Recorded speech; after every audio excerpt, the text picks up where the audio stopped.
Bienvenue à Étrange Abitibi. Bien que le premier épisode était porté sur un spécial OVNI, n'en reste pas moins que les téléspectateurs en demandaient plus. Je vous rappelle que chaque fait est authentique, que tous les témoignages sont vrais. Bien que certains noms de témoins sont mentionnés dans les livres de Jean Ferguson, soit les humanoïdes ou Trous sur les soucoupes volantes, ici, nous n'avons pas l'autorisation de les mentionner. Donc, nous garderons leur identité secrète. Il est fréquent que nous entendons des cas qui viennent de lointains pays ou des États-Unis. Toutefois, des apparitions, des étranges phénomènes viennent aussi du Québec. Nous en avons quelques-uns et nous allons vous présenter le tout dans cette émission. Le premier témoignage que vous allez entendre vient de cheminots qui travaillaient dans le secteur de Chappé, les cheminots originaires de Sainte-Terre, dans les années 1960. Nous sommes à Chappé en 1960. 3 travailleurs inspectent et réparent la voie ferrée du Canadien national à un endroit appelé Subbanville, dans la région de Chappé. Georges est un homme dans la cinquantaine qui a communiqué un cas dont il fut témoin avec 2 compagnons, dont l'un prénommé Michel de Sainte-Terre. Un ami qui avait fait le récit explique « La journée est belle, le ciel dégagé et il est 14 heures. Les cheminots travaillaient dur. Soudain, un bruit lancinant monte et s'amplifie jusqu'au point où les hommes se sentent indisposés et se demandent d'où ce bruit peut provenir. C'est alors qu'ils aperçoivent à 300 mètres devant eux un objet qui avance sur la voie ferrée. Il est éclatant comme un métal bien poli qui brille au soleil. Comme il ne passe qu'un train par jour, les hommes sont perplexes. « Qu'est-ce que ça peut bien être? » s'exclame Georges. Alors brusquement, l'objet s'écarte de la voie et survole à quelques mètres une savane inaccessible. Il s'arrête et se tient à quelques mètres du sol. Les hommes, incommodés par le bruit, un bourdonnement de toupie, peuvent voir un objet en forme de toupie. Il est d'un verre métallique qui jette des éclats lumineux. L'OVNI ne se pose pas. Il reste suspendu à quelques mètres du sol. Une ouverture se crée devant les témoins ébahis et une espèce de petite échelle est posée sur le seuil de l'appareil. Un être bien proportionné, dira l'un des témoins, qui s'avance et descend. Il descend environ 3 échelons. Il porte un uniforme saillant verdâtre. Sa taille est d'environ 1,60 m de haut. Et sur le visage, il y a un masque qui ressemble à celui d'un receveur de baseball. Lors de sa sortie, il jette un regard circulaire, mais sa tête ne paraît pas mobile. Tout le corps se tourne en même temps. Apercevant sans doute les hommes, il remonte immédiatement. L'objet s'élève dans un bruit intolérable. Il survole la voie ferrée et s'éloigne un peu. Il monte dans le ciel et disparaît rapidement dans l'espace. Le bourdonnement lancinant s'estompe pendant que l'appareil s'éloignait. Les cheminots ont été fortement incommodés par le bruit, à tel point qu'ils se sont jetés dans le fossé, les mains sur les oreilles. Ils ont eu peur. Le bruit surtout est effrayant, dit l'un d'entre eux. Les témoins n'ont pas pu travailler le reste de la journée, tant ils se sentaient malades.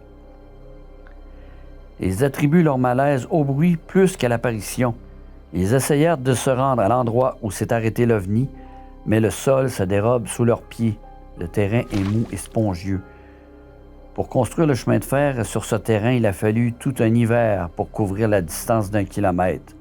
Beaucoup d'engins mécaniques ont été perdus parce qu'ils ont coulé dans la boue et le sol mouvant. De toute façon, les cheminots n'étaient pas intéressés à se rendre à l'endroit où s'était stationné l'objet, parce qu'ils avaient quand même eu peur de s'enliser. Allons maintenant un peu plus au sud de la province. Un peu plus au sud de chez nous, d'ailleurs. Un soir d'été 1968, Mme R.L., 44 ans, était allée magasiner avec une amie, Mme A.B., du même âge qu'elle, à Laval-des-Rapides. Ils atteignaient la rue Bon-Pasteur et il était 21h30. La lune brillait toute ronde dans le ciel. Les 2 femmes parvinrent à la hauteur d'un terrain vague quand brusquement tout devint noir. Il n'y avait plus de lune. Un noir d'encre qui dura quelques secondes et qui avait quelque chose d'effrayant, d'anormal. puis la clarté de la lune réapparut. Alors les deux femmes distinguèrent dans les terrains vagues deux petits personnages qui passaient dans le disque rond de la lune, laquelle se trouvait au niveau de l'horizon à cette heure. Deux êtres dont l'un d'eux était visiblement plus petit que l'autre. Le plus grand devait faire 1,70 m et l'autre 1,60 m. Ils portaient des vêtements qui semblaient faits d'une seule pièce et qui moulaient parfaitement leur corps. Ils avaient une allure humaine et un visage dégagé, même à l'aspect humain. L'un des personnages avait un genre de pic, une fourche à deux branches. Et il semblait sonder le sol ou gratter la terre. Les deux êtres avançaient lentement avec souplesse, comme dans un rêve, comme sur un nuage. On aurait dit que le possesseur de la fourche sondait le sol pour s'assurer de sa solidité avant d'avancer. Aucune d'elles ne croit aux extraterrestres, et elles n'ont jamais songé à relier cette vision à cette sorte de phénomène. À remarquer qu'elles n'ont vu aucun objet volant aux alentours. Ce qui les frappa le plus, c'est sans contredit l'obscurcissement soudain de la lune et la manière dont les êtres flottaient à quelques pieds du sol.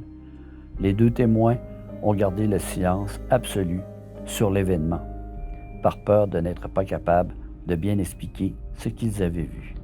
C'était en 1968 à Laval-des-Rapides.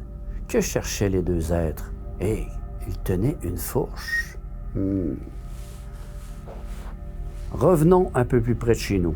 Notre prochain témoignage est à Notre-Dame-du-Nord en 1971. Il est près de 23 heures quand le témoin rentre chez lui. 13 juillet 1971, Notre-Dame-du-Nord. Le témoin arrivait à sa demeure quand il vit passer quelque chose de blanc à travers la route à une vitesse telle qu'il n'a pu distinguer ce que c'était. Il n'attachait pas d'importance à cela, mais un peu plus loin, il tourna la tête sur sa gauche, et à ce moment, il aperçut un être absolument inconnu. Il s'agissait d'un être de forme humaine. Il se tenait debout, immobile. Il semblait ignorer la présence du témoin. Il avait l'air occupé à observer quelque chose qui l'intriguait. Il n'a pas tourné la tête dans la direction du témoin. C'était un être complètement blanc, une forme humaine. Il avait le nez pointu, les yeux bridés, une petite bouche pincée. Il n'avait pas de cheveux et rien qui ressemblait à des vêtements. Sa taille ne dépassait pas 1,20 m. Alors le témoin s'est senti très mal à l'aise car il était très visible dans l'obscurité. C'est très étonnant car il n'y avait aucune lumière étant donné une panne d'électricité qu'il avait cette nuit-là. Son corps avait l'air constitué d'une matière transparente. Il a eu l'impression qu'on aurait pu passer au travers. Il aurait par exemple pu jeter une pierre et elle l'aurait probablement traversé. C'en était trop pour le témoin qui a pris panique. Il s'est enfui sans demander son reste. Il dit « Je n'ai jamais couru aussi vite de ma vie », a-t-il avoué, et il n'a pas voulu jeter un seul regard derrière lui. Par le fait même, il ne sait pas comment l'être est disparu. D'après le témoin, ce qu'on peut comprendre, c'est qu'il nous ressemble. En fait, est-ce que c'est nous qui leur ressemble? Voici maintenant un prochain cas. Le prochain témoin n'a pas vu de personnage, plutôt un objet et une voix qu'il a entendue. Nous sommes à Val-Senneville et le témoin, figé sur place, se rappellera toujours de cet événement. Jeudi le 13 avril 1972. Je suis allé en auto avec mon frère chez un voisin pour garder. Mes parents s'étaient rendus à Val-d'Or. C'était environ à 16 km de chez nous et les jeunes frères et sœurs restaient à la maison pour regarder la télévision. Vers 22h50, mon frère m'a dit « Hey, B, va à la maison prendre soin des jeunes. » Cependant, je ne voulais pas partir tout de suite car je pensais qu'il n'avait pas besoin de moi. Alors il me demanda « As-tu peur de t'en aller tout seul? » Je lui ai répondu aussitôt que non et je suis parti. Dehors, la nuit était claire, agréable et je marchais lentement, les yeux sur la route. Parvenu au sommet d'une petite côte, c'était sur la route du rang 5. Je vis des lumières qui s'éteignirent devant moi. En réalité, j'avais aperçu bien avant les lumières en question et je m'étais dit que c'était les phares d'une auto. J'étais persuadé que c'était mon père qui rentrait. J'ai continué à avancer, tête baissée. Et c'est au bout d'un moment, en levant les yeux, que j'aperçus avec étonnement une espèce de machine en forme de toupie difficile à décrire. Je suis sûr d'avoir entendu bouger à l'intérieur. En même temps, je me rendis compte que je n'étais plus capable de me mouvoir. J'étais comme figé sur place.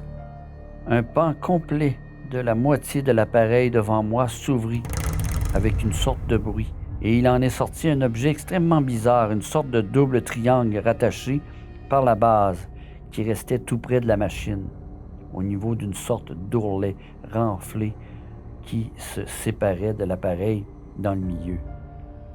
C'était comme une sorte d'appareil émetteur qui me transmettait un message. Ne parle pas trop, car toi aussi tu ne parleras plus. La voix était dure, grosse, séparant entre eux les mots. J'ai entendu dans ma tête d'ailleurs. La chose parlante tournoyait tout en se tenant près d'un renflement central de la machine. Et le bruit de fond me semblait une sorte de bourdonnement. La surprise du témoin vint surtout du fait qu'il fut une demi-heure immobilisé, alors que normalement, ça ne prend que 5 minutes pour aller à la maison du voisin, à chez lui. Il tomba sur l'objet vers 22h53 et arriva chez lui vers 23h35. Il fit le récit de sa rencontre à son père, qui remarqua aussitôt « Mais qu'est-ce qui s'est passé pendant cette demi-heure? » C'est ainsi que prend fin cette émission. Si vous êtes témoin d'un phénomène, vous pouvez me téléphoner au téléphone qui est au bas de l'écran. Je m'engage à garder la confidentialité sur chaque témoignage que vous pourrez me donner. Ici Christian Pélequin pour Étrange Abitibi.